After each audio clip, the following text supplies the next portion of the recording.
قرآن کریم میں مذکور پھل اور شجر ایک نظر میں ماخذ نباتات قرآن اور پلانٹس آف دا قرآن از ڈاکٹر محمد اقتدار حسین فاروقی، پیش لفظ جناب مولانا ابوالحسن علی ندوی، جو فرماتے ہیں ڈاکٹر فاروقی نے قرآنی پودوں کی پہچان میں کچھ نئی باتیں بتائی ہیں، خاص طور پر سدرہ اور کافور کی جو وضاحت کی ہے اس سے بعض گرہیں کھلتی ہیں اور الجھنیں دور ہوتی ہیں۔ قرآن کریم میں کھجور کا ذکر نخل یا نخیل کے ناموں سے 20 آیات میں ہوا ہے۔ پھلوں میں کھجور کا ذکر سب سے زیادہ ہے۔ کھجور کے پھل انسان کے لیے بہترین غذا ہیں۔ اس کی غذائیت کا اندازہ اس کے کیمیاوی اجزاء سے کیا جا سکتا ہے، کیونکہ اس میں sucrose, starch, protein, vitamin A, vitamin B12 اور وٹامن سی اور چربی کے علاوہ معدنیاتی اجزاء مختلف مقدار میں موجود ہیں۔ قرآن کریم میں زیتون کا ذکر 7 آیات میں اور انجیر کا ذکر 1 آیت میں کیا گیا ہے۔ سورہ التین میں انجیر اور زیتون کے نام سے قسم کھائی گئی ہے، جس کا ترجمہ یوں ہے: قسم انجیر اور زیتون کی اور طور سینا کی اور اس امن والے شہر کی، یعنی مکہ معظمہ کی، کہ ہم نے انسان کو بہترین انداز میں پیدا کیا۔ قرآن کریم میں انگور کا ذکر عنب، عناب جمع کے نام سے 11 آیات میں اور انار کا الرمان کے نام سے 3 آیات میں ہوا ہے۔ قرآن کریم میں کافور کا ذکر سورہ الدہر کی آیت 5 میں ہوا ہے، جس کا ترجمہ یوں ہے: نیک لوگ جنت میں شراب کے ایسے ساغر پئیں گے جن میں آب کافور کی آمیزش ہوگی۔ بعض مفسرین نے کافور کا ماخذ سنسکرت لفظ کپور بمانے کیمفر بتایا ہے۔ کیمفر ایک زہریلی شے ہے۔ خیال غالب ہے کہ کافور کا ماخذ آرامی زبان کا لفظ ہے کوفیر، جس کے معنی ہنا کے ہیں اور جو دنیا کی قدیم ترین خوشبو مانی جاتی ہے۔ قرآن کریم میں گزنجبین یعنی المن کا ذکر سلوہ یعنی بٹیر کے ساتھ 3 آیات میں ہوا ہے۔ من ایک قسم کا گوند ہے جو صحرائے سینا کے درختوں کے پتوں پر جمع ہو جاتا تھا، اور بنی اسرائیل روز اسے اکٹھا کر کے کھاتے۔ زمانے قدیم میں یہ مٹھاس کا واحد ذریعہ تھا۔ قرآن کریم میں رائی یعنی خردل، عرب کی تلسی، نازبو فارسی میں یعنی ریحان کا الگ الگ 1 آیت میں ہوا ہے۔ ریحان تلسی کی ایک قسم ہے جو ہندوستان میں بھی پائی جاتی ہے۔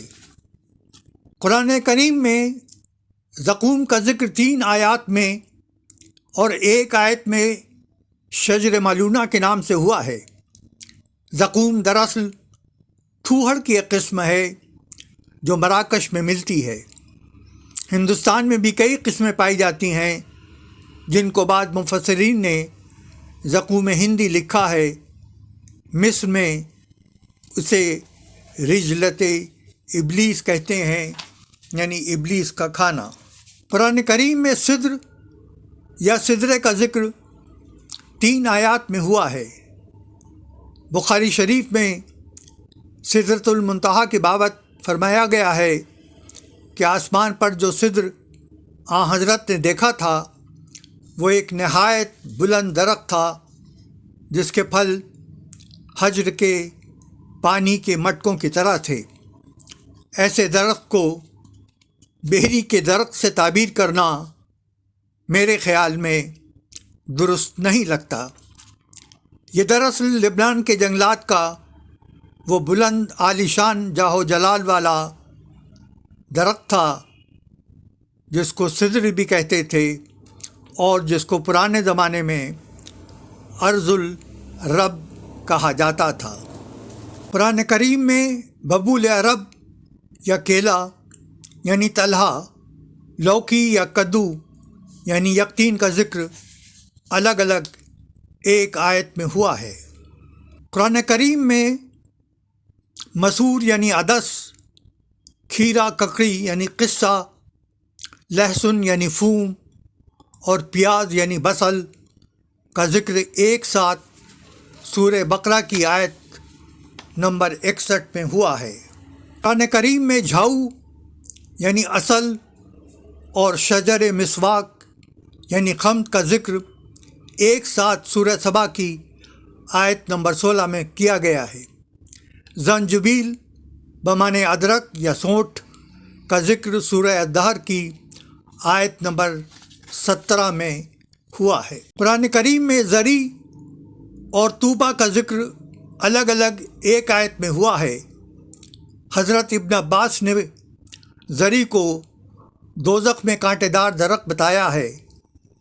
قرطبی نے طوبہ کو ایک عظیم سایہ دار درخت کہا ہے۔ کچھ عالمی شہرت یافتہ شخصیات جن کے تعریفی کلمات بسلسلہ نباتات قرآن مصنف کے لیے سند کا درجہ رکھتے ہیں۔ شاہ محمد ششم فرما رواں مراکش فرماتے ہیں، میں دل کی گہرائیوں سے اس بات کا اظہار کرنا چاہتا ہوں کہ میں ان تصنیفات سے کتنا زیادہ متاثر ہوا ہوں۔ آپ نے یہ عظیم کام انجام دیا ہے۔ سلطان قابوس بن سعید فرما رواں عمان 25,000 امریکی ڈالر کے انعام و ایوارڈ سے نوازا ہے۔ ڈاکٹر محمد عبدو یمنی سابق وزیر حکومت سعودی عربیہ، انتہائی اثر انگیز کتاب سینکڑوں سال کے خلا کو پر کیا ہے بہترین انداز میں۔